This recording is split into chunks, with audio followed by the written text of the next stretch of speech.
निक लागेला बलम जी के बोलिया जब से ले आइल बानी अपना घरे डोलिया की सोने के सिंदूरवा लेके आ तोहरा मगिया में सिंदूरवा भरा में पूछिया ये दादा बिया कई के लगत कोनो घमंडी में हरा रुस कैले बा का हो ये काहे ऐसे कइला रे इस सरवा नहीं तो कहे हाथ मार देला हो यहाँ परछावन में शुभ कार्य में चला चला देखा जाता चला था हमार बाबा मम्मी हम दूसरे के प्यार करते रहे के तब हमनी के मार के काट के बांध देला से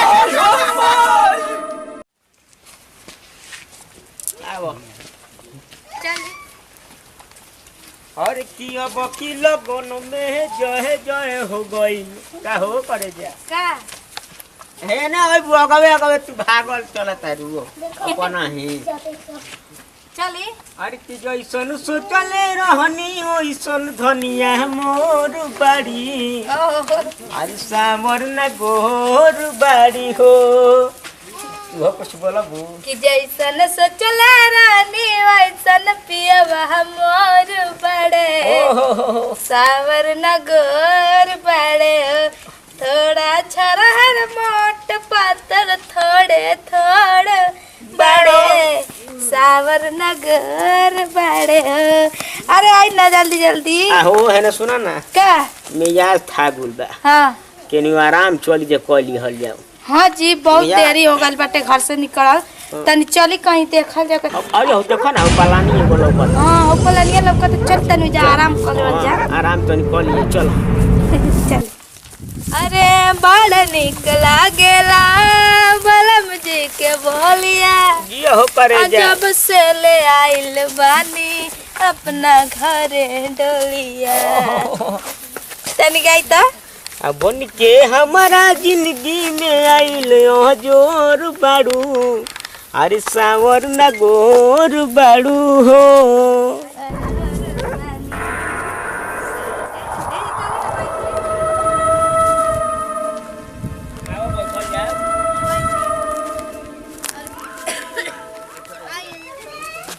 अरे हार गई के एकदम थक गई क्या नहीं मिजाज थक गई कहत हाँ।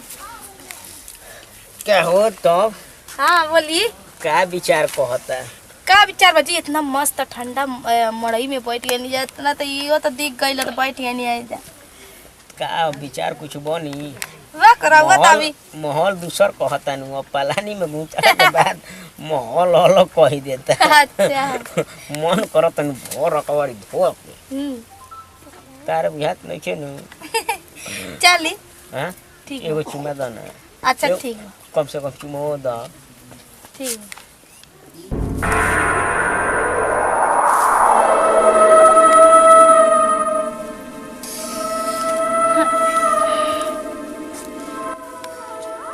का भइल जी थोड़ा वो तो हमारा नहीं छे बुझा थोड़ा अजीब टाइप का नहीं लगल वो अजीब टाइप के लगो ऐसे मत चलिए ये इधर ठीक नहीं छे ना माहौल ठीक नहीं खेला चल चली नहीं जैसे घर चल, चलो जा ठीक नहीं खेला ताबे नहीं जा चल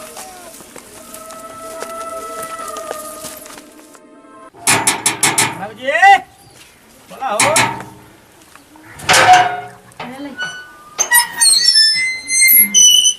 अरे झक जरा ना अरे आई शादी क के लिए आइला बोटलिया लिया अरे परिचय करे अलिया रुका बाबू ए जे रुका खुश रहो आ झक जरा ना का रे दादा अरे देख तो आई ए घर में घुसी आई रहत रहो हवार में हरारू आइबे ना कहीं पहले ये मेहरारू ले आए हां त का हो गई लिया ना तोरे नहीं हम का परिचय दिन आ तो हो लेके चलबा परसवा पल्ला वाला बंद करा गांव वाले हल्ला कई हां तो बंद कर दे हां मैं जुट गया चला चला परिचय दिए जे परिचय दे देखा हमन के घर में मेहरारू नहीं खे बाटी हाँ ओ बुची बढ़िया तरह रहियो बुटाली बाबू के साथ है ना कि सोने के सिंदूरवा लेके आ तोहरा मगिया में सिंदूरवा भरा में पूछिया चल चल पानी तनी गिरा दे। चल चल तनी और ये तो कितिया गा दे दादा उस वैसन का आला उतरौनिया वाला। हमर भूटाली बबुआ का भइल हो ई करे हमारे परछल जाता तो ई कौन न खड़ा मारा था। ई कैसन मजाक रे? ए बुटलिया ये दादा बिया कई के लगत कोनो घमंडी में हरा रुस कैले में का हो। ई काहे ऐसे कइला रे? इस सरवा नहीं तो कहे हाथ मार देला हो यहाँ परछावन में शुभ कार्य में। चला चला देखल जाता चला था चला चला आय ओ बाबू चला हो चला। आय ओ माई काहे छिपा फेंक दिला रे? ओकरा दिल के बात हम जाना था टी हम डाटा ना डाटा रे कितना मारा ले हम एक बार का ओके नहीं मारा साला बताओ ई साला शुभ काम होइला बताओ ई हमें कमाल फेंका गइला। मैं फेंका गई तो हमार गलती बा जेकर गलती बा ते के नहीं खे मारत। ए साला शुभ बोलना था मार के पीठा साला फाड़ दे कह देतनी। हां हमरे हर बात में तू मारला दादा ई सब तो से लड़ रहिला। कितना दिन के बाद शादी के लिए आइला शुभ बोलेला था मार के ये दे हम कह देतनी। ए काहे ऐसे कइला रे? लगा तल्ला मैरिज कैले बा के जानी सिखैले हो घमंडी घर के हो शहर के हो ना वो छिपा उपा का जाने तेहू ठीक है चल देखो जाओ का करो तू चल चल चल दादा चल। पैसा तो लागत अजीब टाइप के लागत ई का हो का जानी काहे यहाँ होताटे। हां छोड़ा जाए दो सब छोड़ा। हाँ होला चली वो सब बात छोड़ी चली सुतल जा थक गइल बानी के तनी आराम कर लेल जा। सुतल जा। हाँ माने सुतइबे करबू तब का करे के आगे में काम कुछ बढ़ाइबू। अच्छा चल ठीक बा का करे जा मन करत तहरा के एकदम चल। होली एकदम पूरा पाओ ना।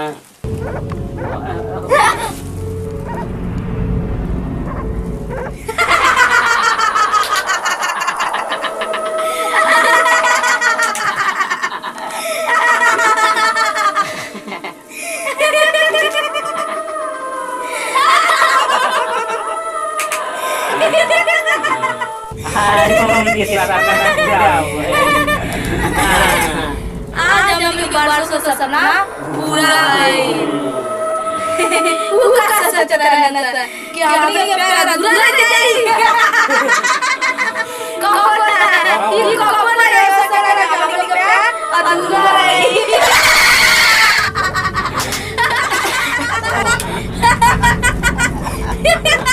ऐसा मजाक लागल बा। अरे दादा ये बुढ़वा का जानी ऐसा सोना का जानी। अरे बाप रे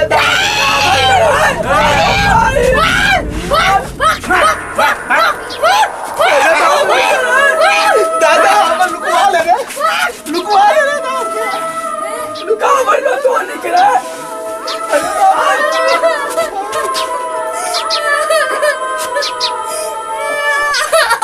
का भइलो ई का मदारी कइले बाबू सरे बुटाली का भइले काहे रोतड़ू हो पतो का भइला हो पतो।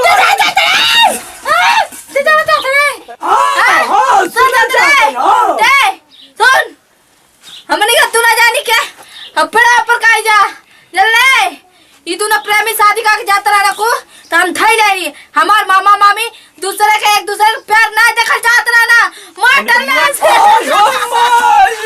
आयो भगवान बताओ हो दादा हमें पतो ही एक धोन ता ई तू ना प्रेमी चाहत रहा ना को हमके अच्छा लागल से। का चाहता तू का चाहता तू का चाहता छोड़बू कि ना छोड़बू हमार पतो ही के एगो शर्त बा एगो शर्त हमार पूरा करबे तो हम छोड़ दे। बोला बोला शर्त का शर्त भाई बोला जानते रे बोला बोला बहुत अच्छा लगा ना खूब तो हम इन्हें पकड़ लेनी हाँ। ये तू ना जोड़ा हमके बहुत पसंद आई। अपन शर्त बोला। का शर्त बा बोल, का शर्त बा बोल। ए बुढ़वा चुप।